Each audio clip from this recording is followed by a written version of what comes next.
So thank you so much first for inviting me here, Ken Kaplan, and um, I appreciate everyone in attendance. I'm not sure um, what is really expected of me, but I was asked to share my story.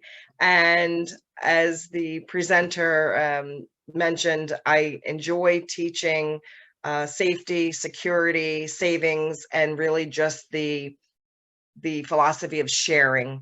I've always been a giver, not a taker. I've always been a leader, not a follower. And my background, as you mentioned, was in law enforcement. And I wanted to just give a little bit more of a background so you can understand how I got to where I am today and what led me to be the person that I am today. So I knew from a very young age when I was a child that I was meant to be in the criminal justice world. When the other little girls were outside playing Barbies, I was in the alley playing cops and robbers. And then I started my own detective club. So, there was an initiation to enter, and then you had to run an obstacle course. And this was a real thing for me. And I was watching Quincy and the Rockford Files and any detective show I could get my hands on. And it was just ingrained in my every fiber of my being that I knew that I was going to be in law enforcement one day. And then when I was nine or 10, I read an article in Reader's Digest about the bad accident with Ted Kennedy and Mary Jo Kopechne and the whole Chappaquiddick. And it just left an impression on me at that very young age. I just felt there was a social injustice there, and it was never really investigated fully and properly. So I knew that this was a direction I wanted to go in. Fast forward to age 15, and I had always been an entrepreneur alongside of this. Just let me tell you that when I was like 9 or 10, I was selling Christmas cards out of catalogs, and every school fundraiser, I was knocking on door to door, and I was trying to be the best I could be at selling these things, right? I just had this entrepreneurial spirit. So fast forward to age 15, and I got my first job. I had to get a work permit, and my sister was working at McDonald's. So her best friend was the manager, and they suited me up in uniform. And there I was with my formal training, right? Great business skills learned on my first job. Then at 16, I was still working, no longer at McDonald's, but I got a better job in the city. So after school, I grew up in Philadelphia. I took the train and would go into the city and work.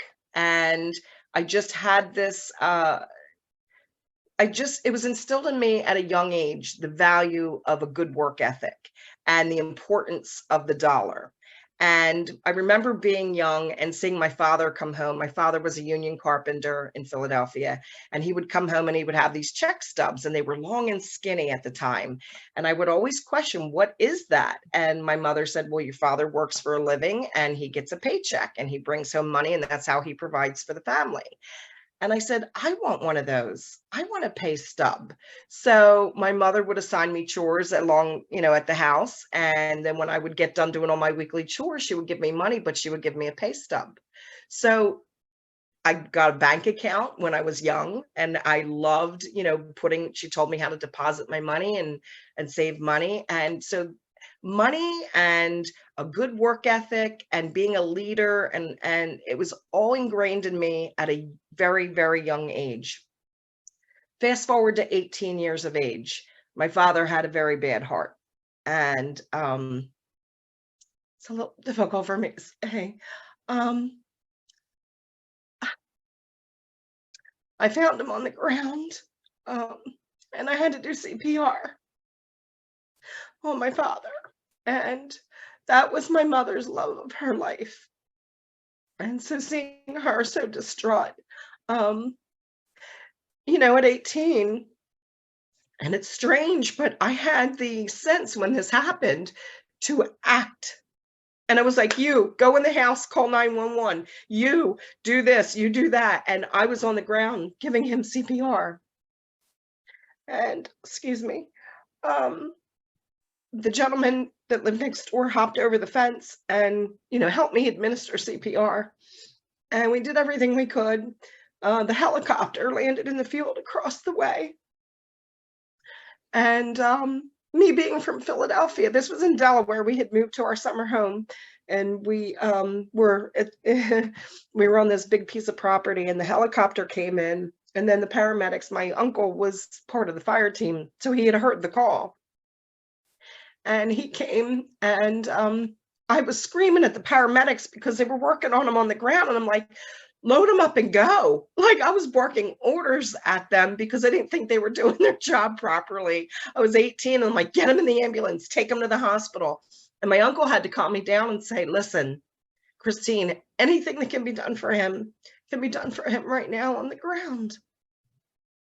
So I had to understand that. And we lost him that day.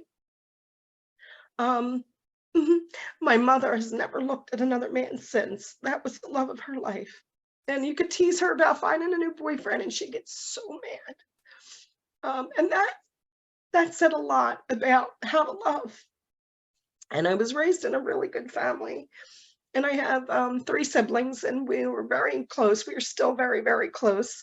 My mom is now 93, and I take care of her 5 days a week. So that's why I can't be in attendance today. But the values that I was taught and what was instilled upon me, and then just that experience being 18 and having to do that, really taught me how to be a leader, how to take charge of a scene, and how just to be a protector. After he had passed away, my mother didn't drive. She never drove. So I drove, and I was caring for my mother, and I stayed with her to care for her and be a protector and a provider. And then at 21, I became a police officer.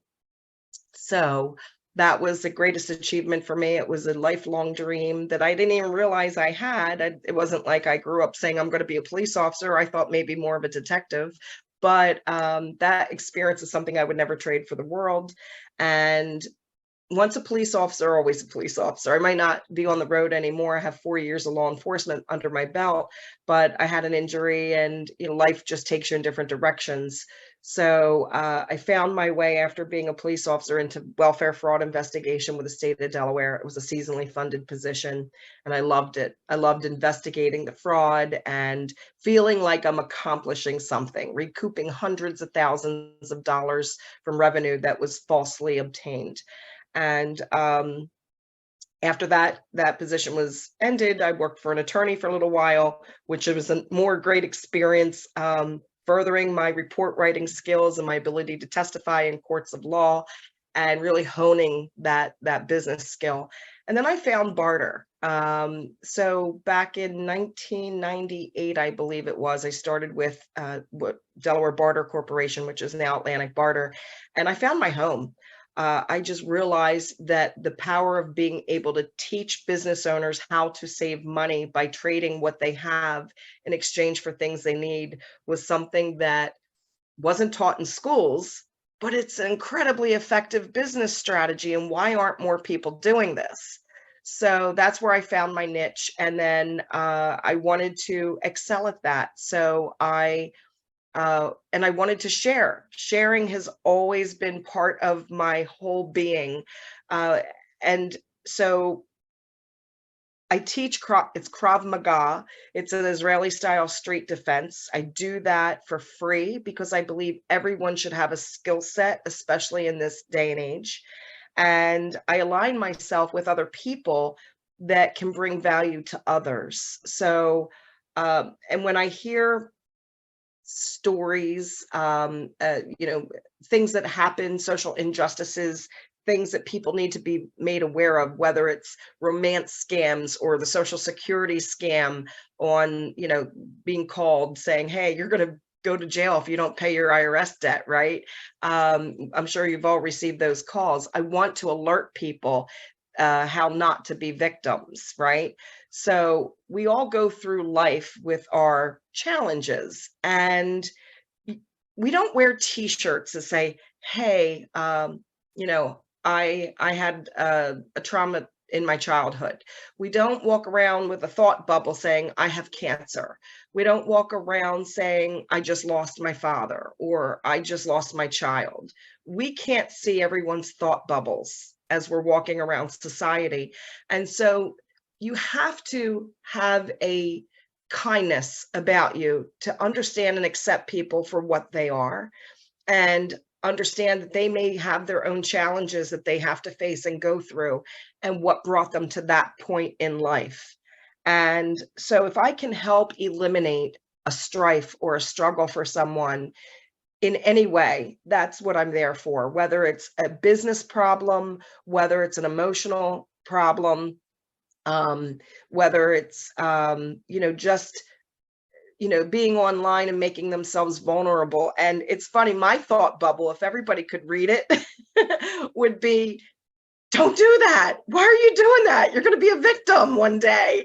And I'll just give you an example. And when I talk about safety, I'm talking about physical safety. Okay. My 4 S's are safety, security, savings, and sharing. And the safety part of it is be safe in yourself and everything that you do.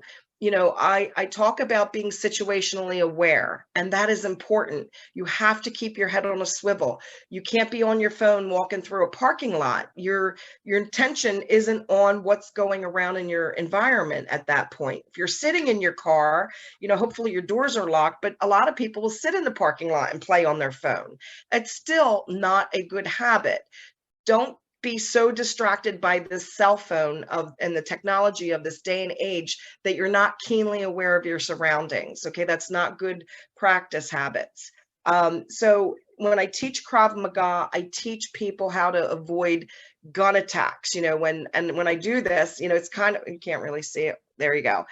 Up to your head, when someone's holding a gun to your head, that's very intimidating. And I will tell you, in training, even if you just hold your fingers like this and put it up to somebody's head, it's a little alarming. If you haven't been in that situation, point to the person next to you and just put your fingers up to somebody's head like this and see the reaction. It's very intimidating.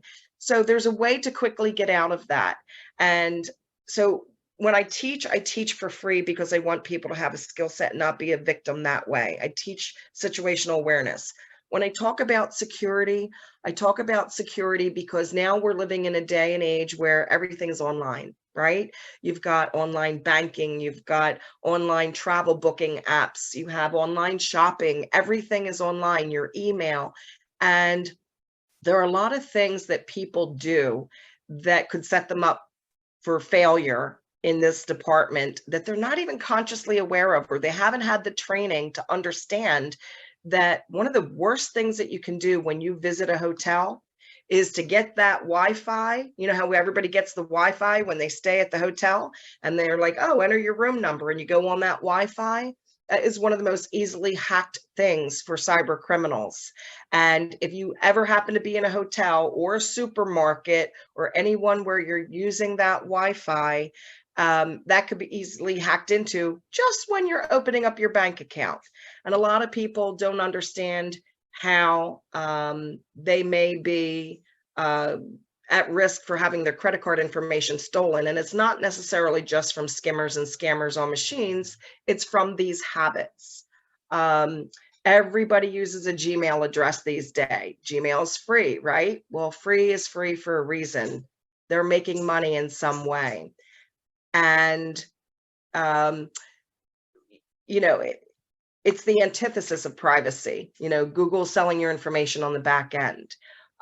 These well-known antivirus software companies, one of the biggest ones, I won't mention their name, was recently sold to a company. They're now housed in Prague, Czechoslovakia. And most of these companies will outsource either a part or all of their services to overseas, where your information is not secure.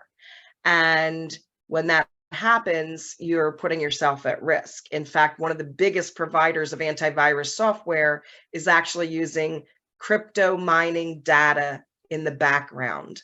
So you think you're safe and you think you're being protected, and they're mining your data on the back end.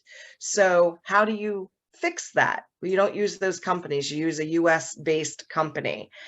And that is the best way that you can protect yourself online. And there's a whole host of other things. One of the things I wanted to share with you today, just a personal story. My I will tell you, have you ever been in a doctor's office and they're like, oh, we need a copy of your driver's license? Or maybe if any of you are smokers and you go to Wawa and they're like, oh, we need to scan your driver's license. Don't ever let anyone, even your doctor's office, scan your driver's license. Your driver's license is to prove identification only. They can see your face and the face on your ID. And if they need to look at your date of birth, they can tell you're of age. Never, ever let anyone, including your doctor's office, scan your license. If you don't take anything else from this talk today, please take that with you. 6 months ago, my father-in-law had his identity stolen from a doctor's office, is the only place he had his driver's license. They made a copy of his driver's license and drained his life savings at his bank. It took all of the 6 months to get all of that straightened out. Social Security office, all the passwords online, everything changed over. So when I go to a doctor's office and they ask that, I hold it up and I say, you can use this for identification purposes only. You're not entitled to scan a copy of it. And when they're insistent, I ask for a manager and explain to them. I work with top level security experts and they advise me not to do this. And I'm also a former police officer. I will not give you this information. And that's it, plain and done. The other thing that I'm seeing happening at the doctor's offices is they have that electronic keypad and they're like, sign your name. And well, what am I signing? Oh, well, this is to verify our HIPAA policy. Well, great. You can print that out and then I'll sign it. Never sign a digital signature pad for a document that you can't see is attached to the signature. You don't know where that signature is going, right? So you want to always have your security at top of mind at all times. Only you are entitled to that information. You don't need to give that out. Wawa is not entitled to scan my driver's license. And the reason why I'm telling you this is because once your personal information is in their database, if that database gets hacked, there's your security breach. And I'll leave you with this as well. As far as online security, if you're using the same password in more than one location online, that's a no-no. You should have, and I know you're thinking, well, how am I going to remember all these passwords? Well, one, you don't want to save it in Google Password Save because that's a risk. So there are some very good password protectors out there that you can use that will protect your passwords and help you remember them, or write them down in a book. And I know that's a pain, but keep the book in a safe place. And then you'll always have your passwords and they're not stored online. And every password should be a minimum of 14 to 16 unique digits, no words, no dogs' names, no date of births, nothing that can be identifiable to you. Okay, it should be random symbols, numbers, letters, and 14 to 16 digits long. The reason for this is if you use your same password at the pizza place as you do at Kohl's or you do with the bank, if one of those places gets breached, these hackers have software that is automatic and it will just take those credentials that they just found over here at your pizza place and they will run them against every bank in the country, every department store in the country, and every social media platform until they get a hit. And they're like, oh, ding, ding, ding, ding. We found her credentials from Dom's Pizza over here at Kohl's. Now we're going to go on a shopping spree because we can log into her account. So please think ahead. Use this information to protect yourself. And as far as savings, I'm all about helping people save money. I want you to get the best price for everything if you have to pay cash. Now, my world is a barter world. I teach people how to trade what they have for things they need without paying cash because it's allowing you to shop at your wholesale rate. If you're a business owner, you know, leverage your margins and shop at your cost of goods, right? So would you rather pay $1,000 cash for something you need, like maybe auto repair, or would you rather pay for that auto repair with $1,000 worth of something you have for sale? If you're an attorney with empty time slots, Trade those time slots. You get a new customer, you earn full retail value for the time slots, and you can use that additional revenue stream to pay for something else you need on a trade basis. Less money out of your pocket. And then if you're not scanning your receipts into a rewards program online, which is safe, called Fetch, you're scanning receipts from things you already bought. You convert that, you make money doing that. Believe me, it's a real thing. If anybody wants a link or information, you can talk to me later. I'm not here to promote that. I'm just here to say there are things that everyone can be doing to save money right now in this economy, and the way things are headed. You need as much money on hand as possible. And there are so many tricks and tips to save money from everything from gas to groceries and in between. So if you don't know what those opportunities are, reach out to me. I'm happy to share it. Sharing is what I'm about. I love to share. If it's information regarding security and the banking and what not to do online, I want to get that message out there. And this world needs more kindness. In conclusion, I'm just going to say it's important to be kind because this world seems to be divided and disconnected. And yet kindness and sharing has the power to bridge gaps, foster compassion, and bring people together. And we need more of that. And by embracing kindness and sharing and making that a fundamental part of our lives, we can create a domino effect. And that's a positivity that has the potential to change lives. So, let us choose kindness and sharing every day and be the change that we want to see, one act of kindness and sharing at a time. Thank you for listening today.